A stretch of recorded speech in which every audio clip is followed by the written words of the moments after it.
What would you say was the greatest reward of your military time? Or one of Uh, them, not the greatest, just a.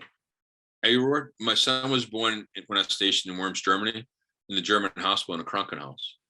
They don't encourage you in Germany to basically get your boy circumcised.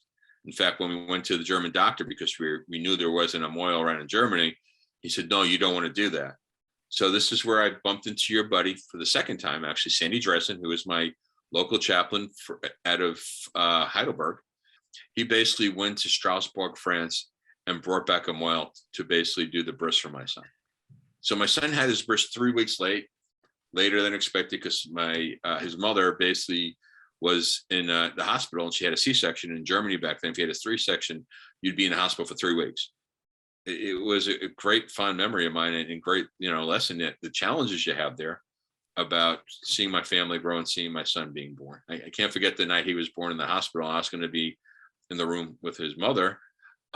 Basically, they wouldn't let me because I was a C-section. They didn't do that there at the time. But when the nurse came out, or they call it sisters, basically I asked the nurse, boy or girl, and she couldn't speak English, and my German wasn't very strong either. And I basically pointed at her, girl or boy, and she goes, oh, boy, and gave me my son for the first time, and just an eye-opening moment where I got a chance to hold him and just bond with him. So tell me more about that challenge that with Chaplain Dresin about pushing through and getting a Mohel in Germany. They didn't have as you can imagine, very large Jewish population. But back then there wasn't any, and the only way to get a Mohel in was Rabbi Dresin basically bringing the Mohel in and setting up the bris at my house.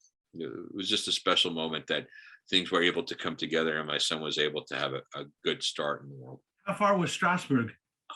Even though they don't have speed limits in Germany, as you've probably heard of on the Autobahn, or they didn't at the time too, I would say it was about a 4 or 5 hour drive. Wow. And the Mohel came in, he basically said, I said, how much do I owe you? He goes, I'm doing it as a mitzvah. He held his hand out to me. So I gave him some German Deutschmarks as a, thank you. 400 or so German Deutschmark, 500. But I would have given him more if he had whatever his salary was, it would have been spent. It was not an issue. And for Chaplain Dresin, 4 hour drive each way. Like I said, I've given nothing but the highest respect in regards to Sandy Dresin. I also was stationed when I was in Korea in 2nd Infantry Division.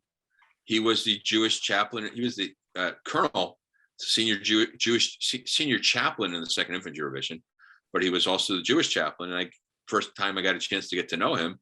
And I was very happy when I saw him in Germany several years later. When I got stationed there, I got a chance to see him and be stationed with him again. It was just, to me, I have nothing but the highest respect in regards to him. So Sandy, if you ever get to watch this, I remember you well. Thank you for all you did for our country, and thank you for all you did for myself and my family. So I hope you get a chance to share this with him in the Alpha Institute sometime. And tell him I made 06 too, eventually.